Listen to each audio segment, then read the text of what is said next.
Irmãos e irmãs, abramos as nossas Bíblias em Gênesis. Gênesis capítulo 3. Glória a Deus. Louvado seja o nome do Senhor Jesus. Gênesis capítulo 3, a partir do verso 1 para a nossa reflexão. Glória a Deus. Veja se o irmão que está ao seu lado aí tem uma Bíblia. Se ele não tiver, por gentileza, compartilhe com ele a leitura. Gênesis é o primeiro livro da Bíblia, irmãos. Não preciso nem folhear a Bíblia não. Você abre no começo, Gênesis capítulo 3, a partir do verso 1. Amém? Compartilhe com o irmão aí que está ao seu lado. Tem pessoas ali que nos visitam, que estão sem Bíblia. Compartilhe com ele, por favor. Amém? Gênesis capítulo 3, diz assim a palavra do Senhor Jesus: Ora, a serpente era a mais astuta do que todos os animais do campo que o Senhor Deus tinha feito.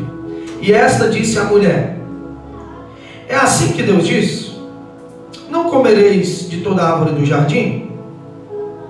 E disse a mulher à serpente: Do fruto das árvores do jardim comeremos, mas o fruto da árvore que está no meio do jardim, disse Deus, não comereis dele, nem dele tocareis, para que não morrais.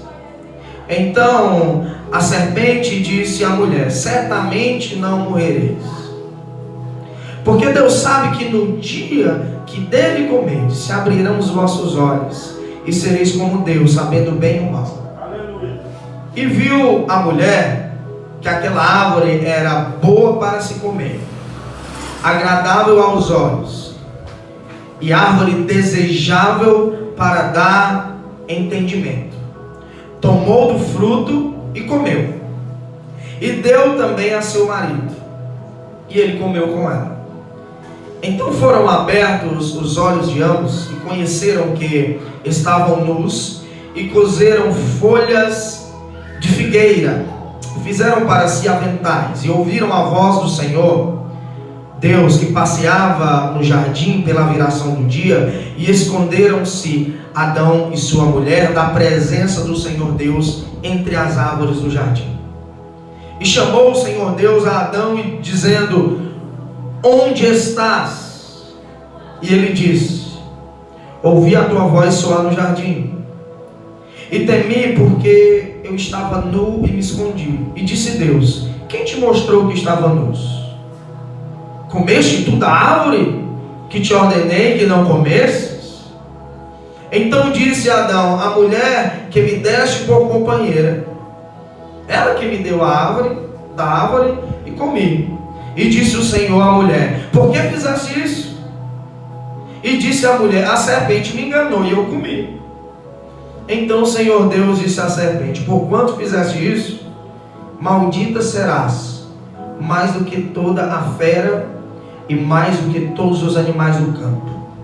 Sobre o teu ventre andarás, e pó comerás todos os dias da tua vida. E porém inimizade entre ti e a mulher, e entre a tua semente e a semente da mulher, e esta pisará na tua cabeça, e tu lhe ferirás o calcanhar.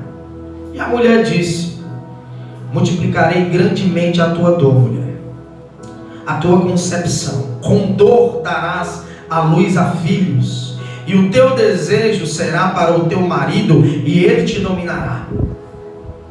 E a Adão Deus disse: Porquanto destes ouvidos à voz da tua mulher, e comesse da árvore que te ordenei, dizendo: Não comerás dela, maldita é a terra por causa de ti, com dor comerás dela todos os dias da tua vida.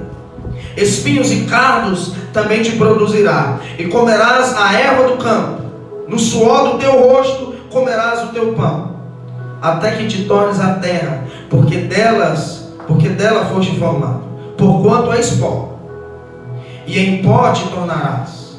E chamou Adão o nome de sua mulher Eva, porquanto era a mãe de todos os viventes. E fez o Senhor Deus a Adão e a sua mulher túnicas de pele de animal e os vestiu. Amém? Glória a Deus. Irmãos e irmãs, o livro de Gênesis é um livro que narra a história da criação, como o mundo foi criado. Quando Deus cria todas as coisas, o último verso do capítulo 1, Deus vai dizer que aquilo que ele estava vendo, a beleza da criação, ele viu que aquilo era bom. Mas no sexto dia, quando Deus cria o homem, Deus muda o discurso. A terra sem o homem era boa, mas quando Deus criou o homem, Deus disse que agora era muito bom. E realmente era muito bom, porque Deus plantou um jardim e ali depositou o homem, e depois deu a ele a companhia de uma mulher, e os dois desfrutavam de uma lua de mel pura, eterna, sublime. E ali eles tinham o direito de desfrutar de todo aquele jardim. No capítulo 2, versos 16 e 17 de Gênesis, Deus ele deixou apenas uma única recomendação para aquele casal. A recomendação foi a seguinte: que eles poderiam comer de tudo que havia no jardim, com exceção de o fruto de uma árvore que estava no meio do jardim, a qual ele havia chamado aquela árvore de a árvore do conhecimento do bem e do mal. Sempre haverá, irmãos, sempre haverá uma parte de tudo que nos será proibido. Sempre haverá uma parte do todo que não pertencerá a nós. Sempre haverá alguma coisa que Deus ele vai nos restringir. Nós precisamos aprender, irmãos e irmãs, a nos conformar com aquilo que Deus nos deu e não cobiçar aquilo que não é nosso. Aquela árvore não era deles, era de Deus. Eles podiam desfrutar de tudo, mas aquilo não era deles, então eles não deveriam cobiçar. Sempre haverá em tudo, na vida, no seu dia a dia, em onde você entrar, onde você for, sempre haverão coisas que você não poderá cobiçar, porque não são suas, estão restritas. Você precisa se satisfazer, ser grato por aquilo que Deus já te deu, porque o que Ele te deu é o suficiente. E é justamente quando somos gratos a Deus pelo que Ele nos deu, é justamente quando somos obedientes em não cobiçar aquilo que não nos pertence, meus irmãos e minhas irmãs, que nós demonstramos a nossa fé em Deus e a nossa fidelidade para com Ele. É nesse fato, é nesse sentido que nós demonstramos a nossa fidelidade. Nós somos gratos com o que Ele nos deu e não cobiçamos o que não é nosso. Só que sabe o que acontece na vida real? É que infelizmente você tem percebido isso, que parece que as pessoas elas são atraídas por aquilo que não pertence a eles e a elas. Parece que as pessoas elas preferem aquilo que é proibido do que aquilo que é permitido. O homem ele prefere se rebelar contra os mandamentos de Deus. O homem prefere se rebelar, desobedecer aquilo que Deus estabeleceu a ele por meio da sua palavra. Mesmo o homem sabendo que foi Deus que criou ele, mesmo o homem sabendo quem é Deus, mesmo o homem tendo visto as maravilhas que esse Deus fez na vida dele, e mesmo esse homem tendo recebido bênçãos e dádivas de Deus, ele não se satisfaz. Ele quer aquilo que não é dele. Ele quer aquilo que é proibido. E é dessa forma, é na cobiça, é no desejo pelo que é nosso, que está a nossa queda. Foi desse jeito que Satanás caiu do céu, porque ele cobiçou o trono de Deus. E o homem caiu da mesma forma que Satanás. Caiu por cobiçar aquilo que não era dele. E olhando para esse texto que nós fizemos a leitura, eu quero explicar nessa noite a respeito do processo da queda e da redenção do homem. Se Deus nos permitir, nós queremos apresentar 4 questões nesse processo, né? Quem induziu o homem a cair? De que forma o homem caiu? Quais são as consequências da queda do homem? E qual é o plano de Deus para a redenção do homem? E veja, eu quero que você veja comigo, em primeiro lugar, quem induz o homem a cair? Quem foi que induziu Adão e Eva a cair? Quem induziu eles a caírem foi a serpente. E a serpente, você é sabedor que é o diabo. A Bíblia vai dizer isso em Apocalipse 12, que Satanás, ela é a antiga serpente. Satanás é quem induz o homem a cair. Preste atenção, não é Satanás que derruba as pessoas, irmãos. Não é Satanás que destrói as pessoas. Ele não tem poder de fazer isso. Mas ele tem o poder de fazer o quê? De induzir. Ele apenas induz. Quem cai é você. Quem se destrói é o próprio homem. Mas por que o diabo ele tem tanta sede, tanto interesse em nos derrubar? Em derrubar a mim, em derrubar você, em nos tirar do propósito. Por que ele tem tanto interesse? Sabe por quê, irmãos e irmãs? Porque o homem, eu e você, nós somos exatamente aquilo que ele queria ser.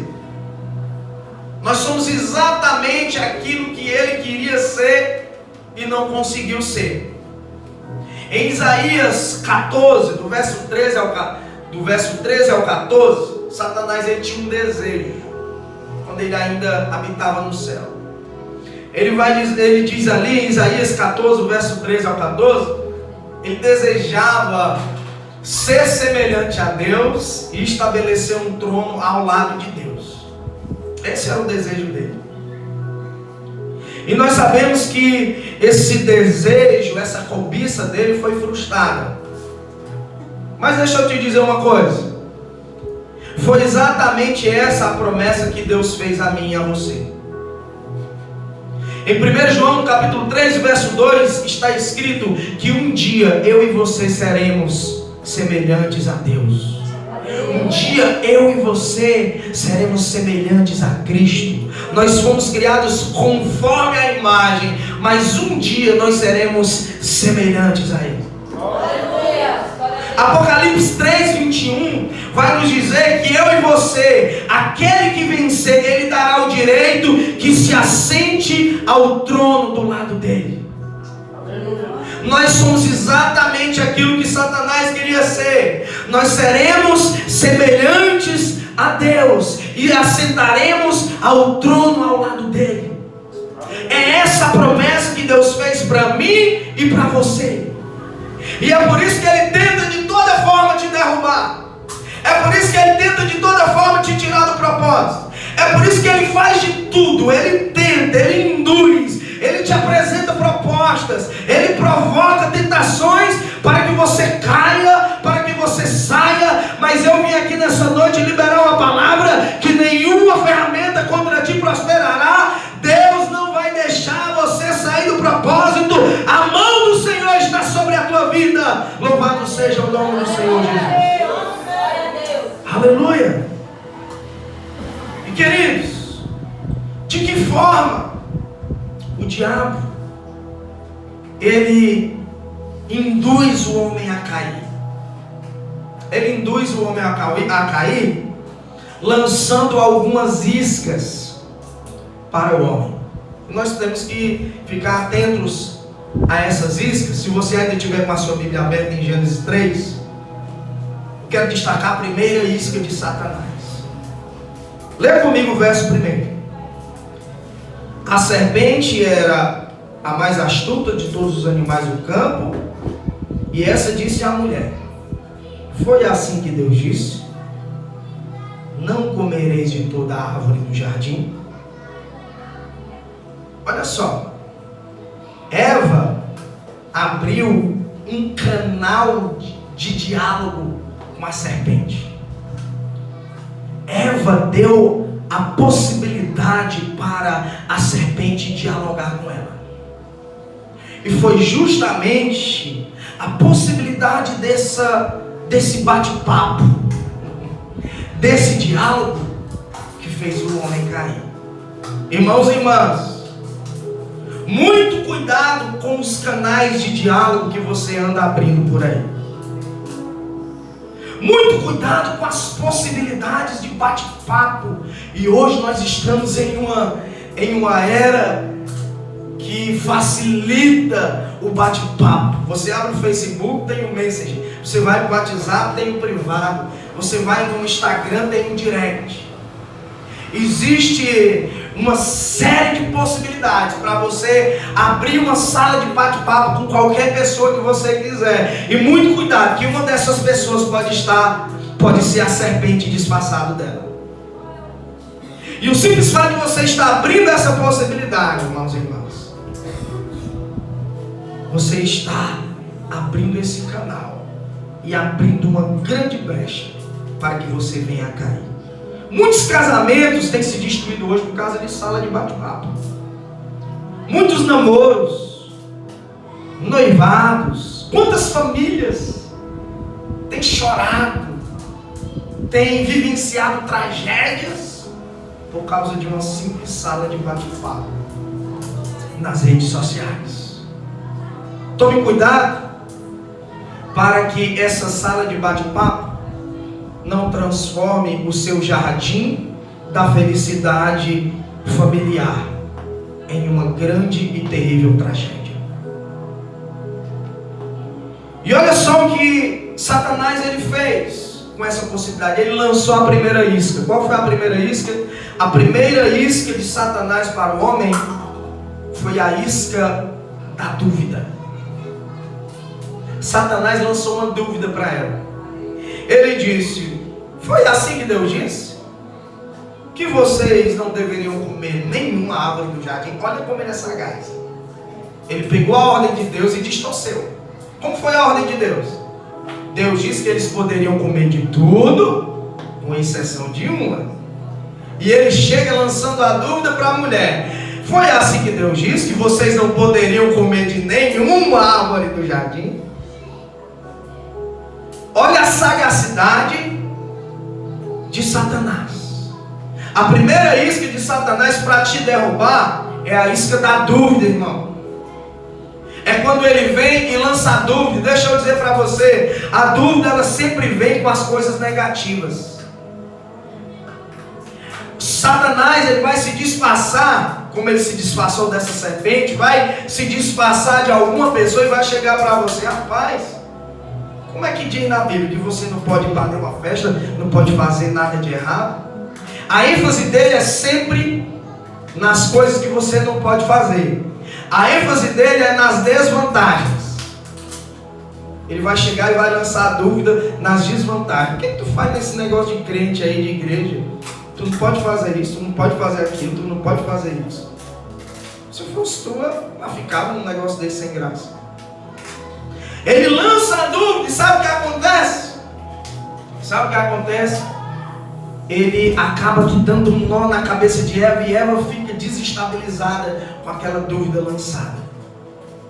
Quando ela vai responder a ele, aqui no verso de número 2, ela vai dizer: do fruto das árvores do jardim? Não, ela vai dizer: não foi assim que Deus disse. Do fruto das árvores do jardim nós comeremos, mas do fruto que está no meio do jardim, disse Deus que nós não deveríamos comer e nem tocar, para que nós não viéssemos a morrer.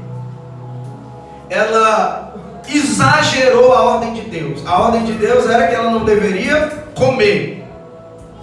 E numa simples dúvida que Satanás lançou, ela exagera. Ela já está dizendo aqui que não podia nem tocar. E ela vai, com relação à grande desvantagem que era a punição, que ela certamente morreria, ela abre apenas uma possibilidade para que nós não viéssemos a morrer. Olha só, com uma simples dúvida, Satanás conseguiu embaralhar a mente de Eva, sabe por quê? Porque ela não conhecia a palavra. Satanás distorceu a palavra, mas Eva, porque não conhecia a palavra, distorceu mais ainda.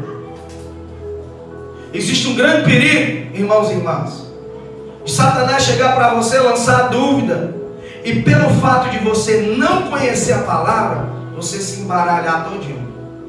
E tem muita gente aí embaralhado com a palavra, porque não conhece a palavra, porque não tem interesse em buscar o conhecimento da palavra. E quando vem a dúvida, quando vem a pergunta, quando vem o questionamento, a pessoa se embaralha toda, diz o que Deus não mandou dizer, exagera com relação, deixa as coisas mais leves com relação àquilo que Deus diz. Não era uma possibilidade a morte, era uma certeza. Oséias no capítulo 4, verso 6 diz que o meu povo é destruído porque lhes falta o conhecimento. Tem muita gente caindo pelo simples fato de não ter o conhecimento da palavra. E quando a dúvida vem, ele se embaralha todo e cai nas iscas da serpente.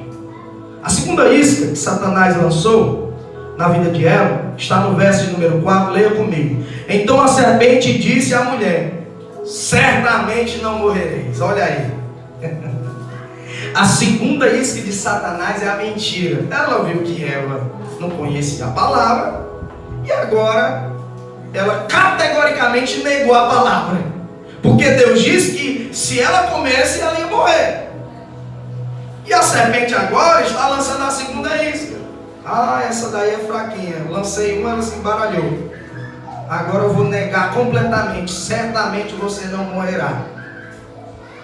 Lança a isca da mentira.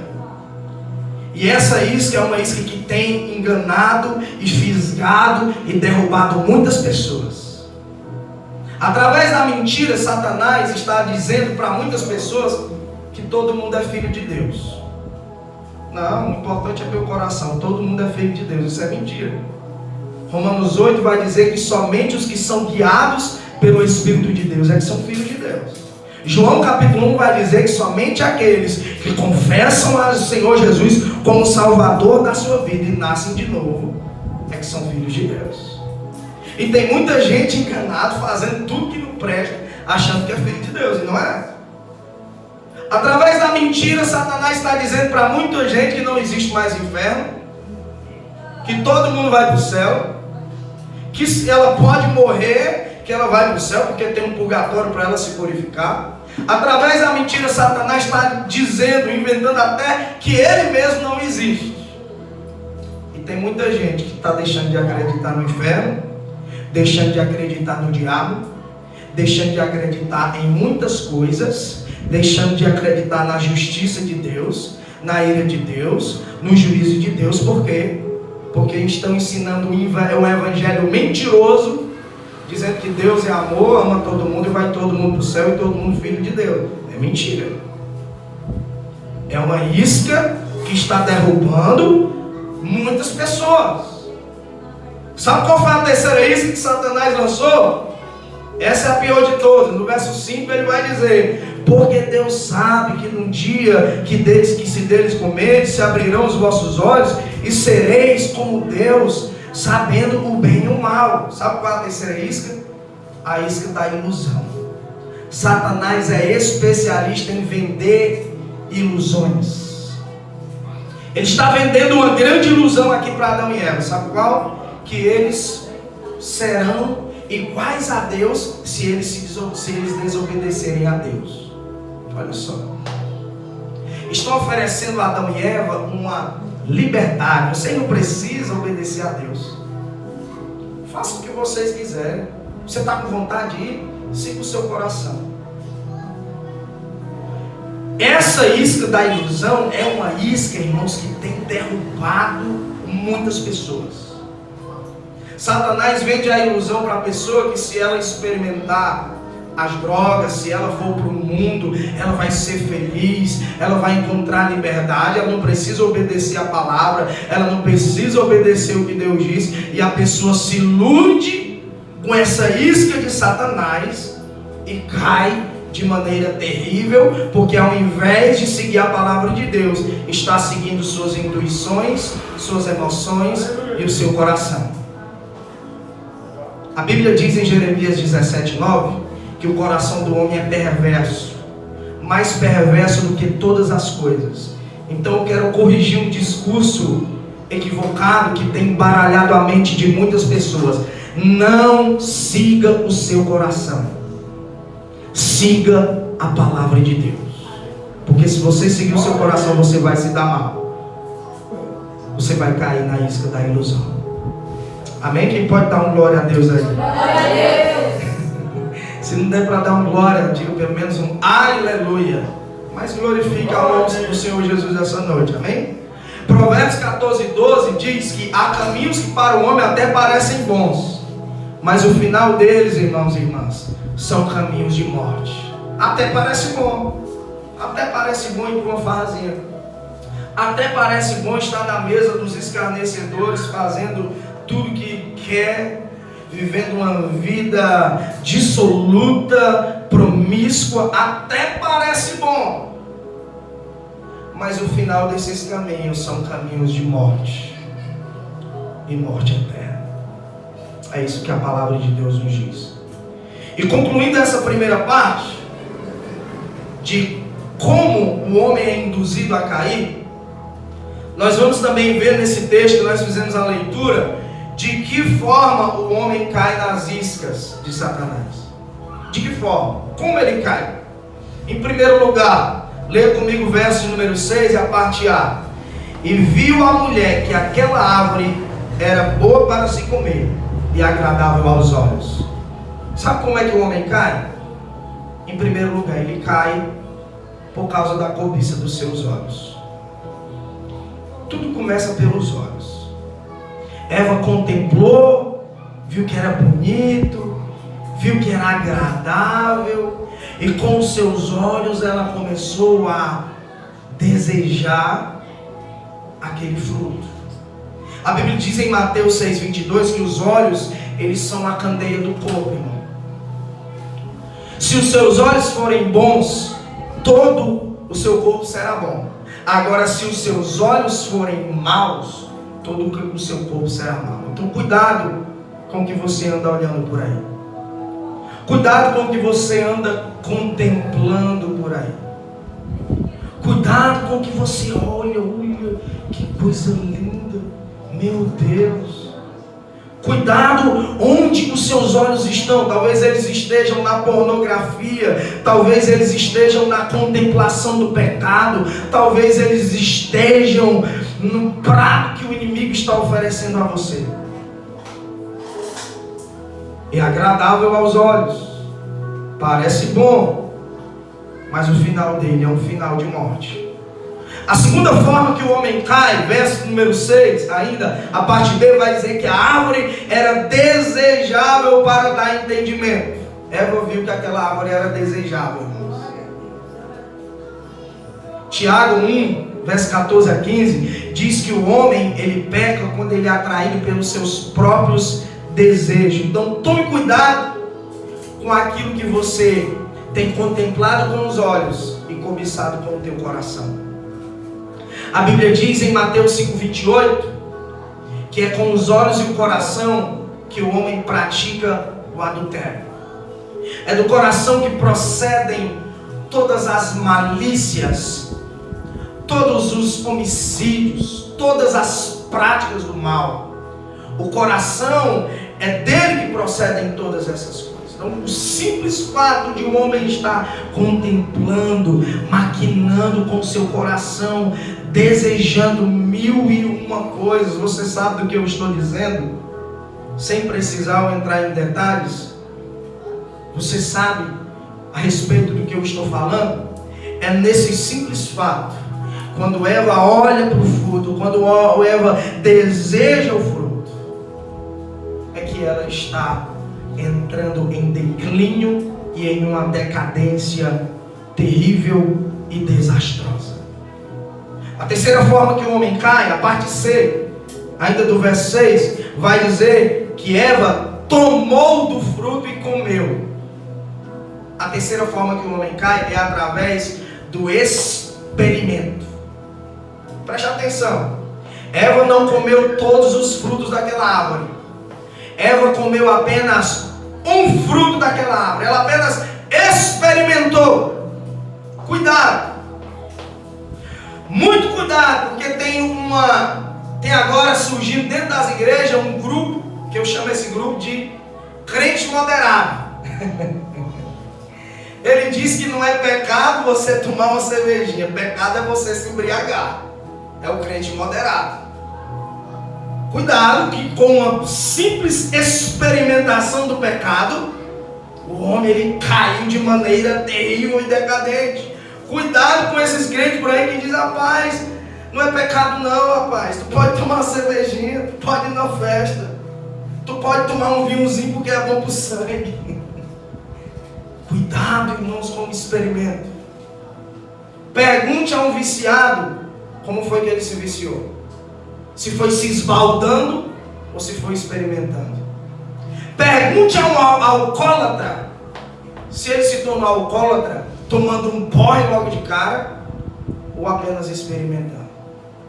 Muito cuidado, porque aquilo que você cobiça com os olhos, deseja no coração e experimenta com os seus sentidos, é o que está te derrubando, te destruindo e fazendo você se distanciar totalmente de Deus. A quarta forma que o homem cai está ainda no verso 6, que verso rico, que vai nos dizer que ela também deu ao seu marido e ele comeu com ela. É o pecado do compartilhamento. Porque quem peca nunca quer pecar sozinho. Ele tem que arrastar alguém para pecar com ele. Além dela pecar, ela dá para Adão o fruto. É quando você não se conforma em pecar sozinho e se destruir sozinho, e aí você leva pelo menos um com você.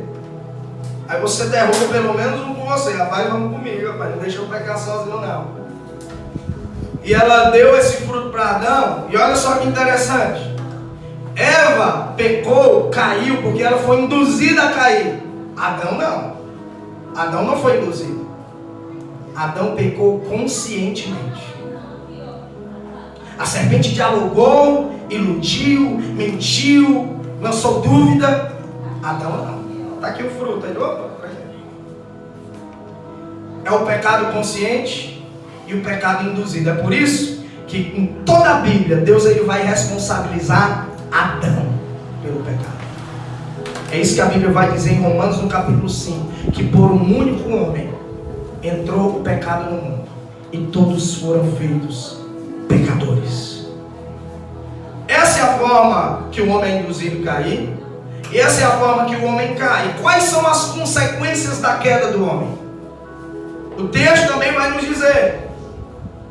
A primeira consequência da queda do homem, quando o homem pratica o pecado e cai nas iscas de Satanás, está no verso de número 7, acompanhe comigo. Então foram abertos os olhos de ambos e conheceram que estavam nus e colheram para si folhas de figueira e fizeram para si aventais. Olha só que interessante. A primeira consequência do pecado. O homem entra em conflito consigo mesmo. Ele olhou para si e percebeu que estava faltando alguma coisa. Ele percebeu que estava nu e pegou uma folha e a consciência dele começou a pesar. E ele pegando ali uma folha, eu tenho que cobrir minha nudez, eu tenho que fazer isso, eu tenho que fazer aquilo. E ele ficou ali inconformado, insatisfeito. Ele entrou em um conflito existencial consigo mesmo. É isso que acontece quando o homem peca. Ele entra em um conflito consigo mesmo. A consciência humana é o tribunal da lei moral de Deus. Existe uma lei que Deus colocou dentro do teu interior. É a lei moral. Você pode até esconder o pecado de todo mundo, mas a sua consciência você não esconde. Ela vai te maltratar. ela vai como um carrasco te flagelar. E aí você vai entrar naquele sentimento de culpa, naquele sentimento de vazio existencial. E você vai começar a achar que está faltando alguma coisa dentro de você. Aí você vai buscar dois caminhos. Primeiro, você vai pecar mais ainda para tentar preencher o pecado. O segundo, você vai tentar se autodestruir, se mutilar e entrar em uma crise interior e existencial terrível. Porque o tribunal da consciência está julgando você. É isso que acontece. A primeira coisa que acontece, a primeira consciência, a primeira consequência do pecado, o homem entra em conflito consigo mesmo. A segunda consequência do pecado está no verso 8 ao 10. E ouviram a voz do Senhor Deus que passeava pelo jardim na viração do dia, e esconderam-se da presença do Senhor. E chamou Deus a Adão e disse: onde estás?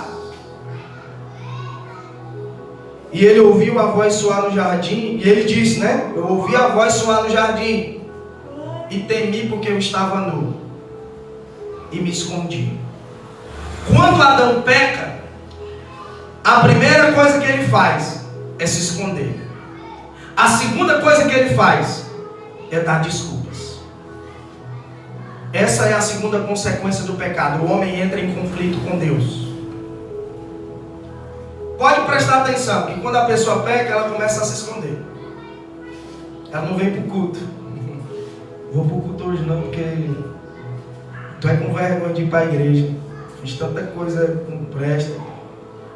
Vai me esconder por ali mesmo, que vou me tocar por ali que eu faço mais. Não é verdade? A segunda coisa, a pessoa começa a dar desculpa. Você percebeu que o irmão faltou, Pisou na bola, ficou com medo, se escondeu. Aí você vai perguntar para ele. Ele tem uma desculpa na ponta da língua. Foi isso que Adão fez. Eu estava nu e eu fiquei com medo e me escondi. Toda pessoa que cai, irmãos, ela se esconde de Deus. E ela é especialista em dar desculpas. A terceira consequência do pecado, o homem entra em conflito com o próximo. Consigo, com Deus e agora com o próximo. Verso 11 a 12 vai nos dizer o seguinte: e Deus disse: quem te mostrou que estavam nus? Comeste tu da árvore que eu te ordenei que não comesse? E Adão disse: a mulher que tu me deste por companheira, ela me deu da árvore e eu comi. Ele coloca a culpa na mulher. Agora ele entra em conflito com a mulher. Porque quando o homem peca, irmão, ele não consegue assumir a culpa. Ele tem que colocar a culpa em alguém. A culpa foi do irmão que disse uma coisa comigo e eu me feri e saí da igreja. A culpa foi do pastor que não me deu oportunidade. A culpa foi do irmão, do fulano. Ele sempre culpa alguém. Se torna um revoltado. Onde ele vai consegue arranjar confusão, intriga, briga dentro de casa, faz confusão. Irmão, um crente desviado, irmão, longe de Deus, ele é uma confusão em erupção em pessoa. Porque ele está carregando uma marca, uma consequência do seu pecado. Em quarto lugar, a quarta consequência está no verso 17 e verso 18. Acompanhe comigo. Adão disse, e Deus disse a Adão: porquanto destes ouvidos a voz de tua mulher e comeste da árvore que te ordenei, não comerás ela, maldita é a terra por causa de ti. O homem entra agora em conflito com a natureza. Deus vai dizer que por causa do pecado, as plantas começaram a criar espinhos. Os animais que eram dóceis se tornaram ferozes. A natureza entrou em desequilíbrio. A natureza entrou em um declínio. Entrou em decadência por causa do pecado. Irmãos, a culpa dos desastres naturais, dos fenômenos, dos terremotos, das tsunamis, das epidemias, não é da China, não é dos Estados Unidos. A culpa é do pecado do homem. Foi o pecado do homem que colocou o homem em conflito com a natureza. O homem desmata tudo. O homem destrói os animais que estão em extinção. O homem, na sua ganância, ele entrou em conflito. Ele está em conflito e os animais estão em conflito com ele. A natureza está para não suportar mais a quantidade de pessoas da terra. O aquecimento global é uma realidade. O mundo está em erupção, irmãos, por causa da consequência do pecado do homem. O homem a consequência do pecado, ele entrou em conflito consigo, entrou em conflito com Deus, entrou em conflito com o próximo, entrou em conflito com a natureza e também entrou em conflito com a morte. E esse é o pior dos adversários.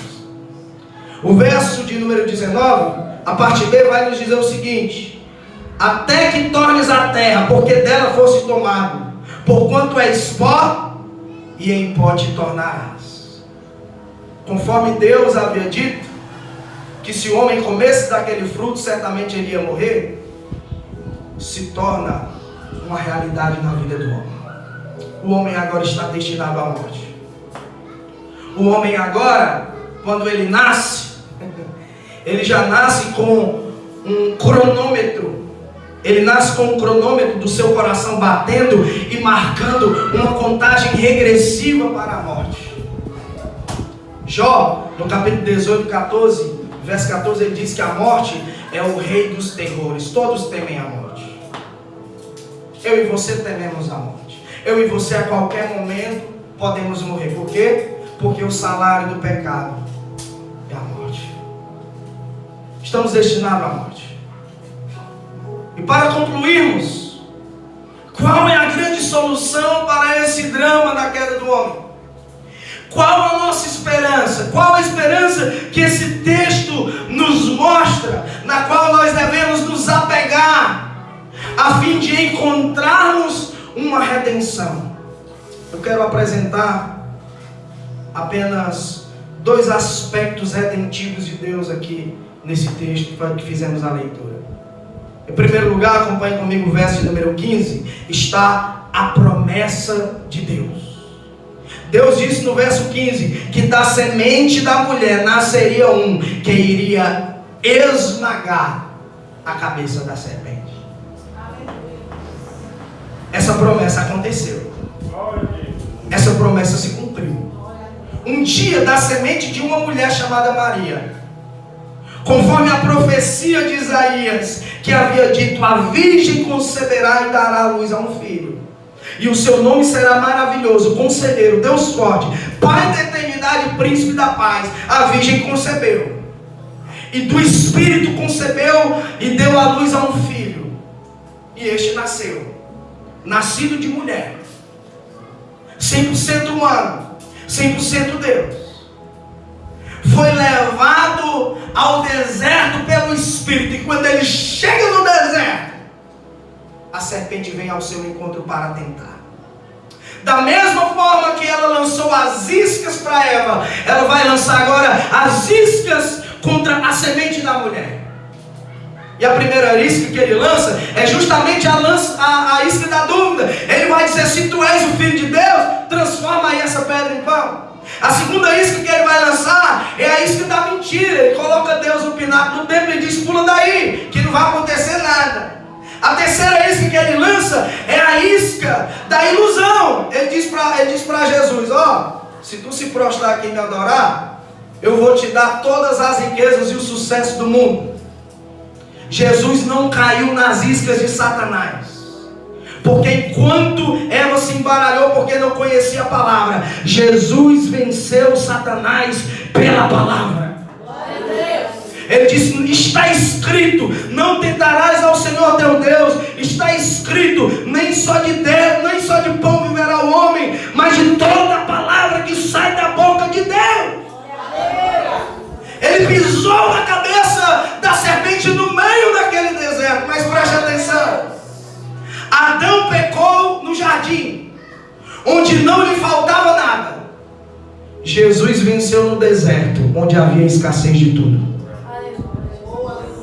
É quando você está no deserto, é quando você está na provação, que o inimigo olha para você e diz: você vai zombar, você vai se desviar, você vai perder, é que você tem a oportunidade de esmagar a cabeça do diabo e dizer: a minha adoração a Deus não depende do que Ele me dá, a minha adoração a Deus depende de quem Ele é. Jesus não caiu, sabe por quê? Porque ele sabia exatamente quem ele era. Ele não entrou em conflito consigo mesmo. Ele não entrou em crise de identidade, porque ele ouviu a voz do Pai dizendo: este é o meu filho amado, a quem me comprazo. Jesus não entrou em conflito com o próximo, pelo contrário. Ele deu a sua própria vida em resgate de muitos. Jesus não entrou em conflito com a natureza. Pelo contrário, Jesus submeteu a natureza a Ele. Ele andou sobre as águas. Ele acalmou as tempestades. Ele alimentou as multidões, multiplicando os pães. Ele fez o dia escurecer quando Ele estava na cruz. Jesus não entrou em conflito com Deus e nem se escondeu de Deus. Pelo contrário, no momento mais difícil, Ele dobrou os joelhos e, suando sangue, Ele disse: Senhor, eis-me aqui, se possível passa de mim esse cálice, mas todavia que seja feita a tua vontade e não a minha vontade, porque não é o meu coração quem me guia, mas sim a tua vontade, a tua palavra, aquilo que tu determinou para mim como meu propósito. Aleluia. Foi dessa forma que Jesus venceu. Só que Jesus entrou em conflito com alguém. Ele não entrou em conflito consigo. Ele não entrou em conflito com o próximo. Ele não entrou em conflito com Deus. Ele não entrou em conflito com a natureza. Mas ele entrou em conflito com a morte. E quando ele morreu e se deparou com a morte, o apóstolo Paulo aos Coríntios, no capítulo 15, verso 55, e a parte B do verso 54, vai dizer que ele toma o aguilhão da morte, mata a morte e ressuscita ao terceiro dia. Jesus entrou em conflito com a morte e vivenciou aquilo que ele havia dito em João 11:25, que eu sou a ressurreição e a vida, aquele que crê em mim, ainda que esteja morto, viverá. Jesus não venceu apenas a morte, ele venceu também o pecado, e ele venceu também a serpente. Jesus, ele foi mais do que aquilo que Deus havia prometido. Deus disse que ele ia esmagar a cabeça da serpente, mas não satisfeito, ele esmagou a cabeça da serpente, ele venceu o pecado e ele venceu a morte, cumprindo exatamente a promessa de Gênesis 3 e verso 15. Para concluir, irmãos e irmãs, o segundo aspecto redentivo de Deus nesse texto que eu quero apresentar é a redenção. Acompanhe comigo o verso de número 21 para concluirmos. O verso 21 vai nos dizer: fez o Senhor Deus a Adão e a sua mulher túnicas de peles de animal e os vestiu. O pecado de Adão e Eva não saiu impune. Alguém teve que morrer por eles. O pecado de Adão e Eva no meio daquele jardim custou a morte de um animal. Um animal teve que morrer. Deus teve que sacrificar um animal ali, pegar a pele daquele animal, tosquiar aquele animal, e após ser sacrificado o animal, ele pega as vestes e veste Adão e Eva. Sangue precisou ser derramado para que Adão e Eva pudessem ser redimidos. Que animal seria esse? A Bíblia não vai nos dizer o nome do animal. O texto vai apenas nos dizer que Deus pegou peles de um animal, e esse animal serviu de expiação para o pecado de Adão e Eva. Gênesis não vai nos dizer, mas Apocalipse vai nos dizer, no capítulo 13, verso 8, que o Cordeiro morreu desde a fundação do mundo. Sabe que animal foi esse que morreu? No meio daquele jardim, Deus sacrificou um cordeiro. E aquele cordeiro serviu de expiação para o pecado de Adão e Eva. É por isso que quando João viu Jesus, João Batista, no Evangelho escrito por João, capítulo 1, verso 35, ele olhou para Jesus e disse: eis o cordeiro que tira o pecado do mundo. É por isso que Isaías, no capítulo 53, em verso 7, ele diz: como ovelha muda levada ao matadouro, ele foi imolado, ele foi ferido pelas nossas transgressões, moído pelas nossas iniquidades. Jesus é o cordeiro que foi sacrificado para fazer a expiação pelo pecado do homem. Enquanto o sangue do cordeiro descia naquele jardim, os nossos pecados em Adão eram perdoados. É por isso que em Romanos 5,19 Paulo vai dizer que por um homem entrou o pecado do mundo, e todos foram feitos pecadores, mas por um homem entrou a justiça do mundo, e todos puderam ser considerados justos por causa do sacrifício vicário de Jesus. Aleluia. Aquela vestimenta, aquele sangue que havia sido derramado, e Deus não quis entregar Adão e Eva à maldição. Deus poderia ter feito eles despedido com as suas folhas, com seus aventais de figueira, mas não. Deus proveu. Deus pegou as peles daquele cordeiro depois de o haver sacrificado e fez 2 vestes e vestiu. Transformou aquela maldição em redenção. Deus cobriu a vergonha de Adão e Eva. Deus perdoou a culpa de Adão e Eva. Deus deu ao homem novas vestes de louvor e alegria. E essa mesma provisão Deus fez para mim e para você. Se por acaso você pecou, se escondeu, se afastou de Deus, deixa eu dizer algo para você: o cordeiro já foi sacrificado. Existe perdão de Deus para mim e para você. Glória a Deus. Se você experimentou, desejou, caiu, pecou, foi ao mundo, vivenciou crises, foi julgado pelo tribunal da sua consciência, eu quero dizer para você: o cordeiro foi sacrificado. Existem novas vestes hoje, nessa noite, para você, para cobrir a tua culpa, para cobrir a tua nudez, para cobrir a tua vergonha. Se arrependa hoje dos seus pecados, creia em Jesus, porque Ele é poderoso para te perdoar, Ele é poderoso para te salvar. Ele rasgou o véu, Ele abriu um caminho para que eu e você possamos voltar ao jardim nessa noite e nos reconciliar com Deus. E aproveitando esse ensejo, eu quero perguntar se nessa noite,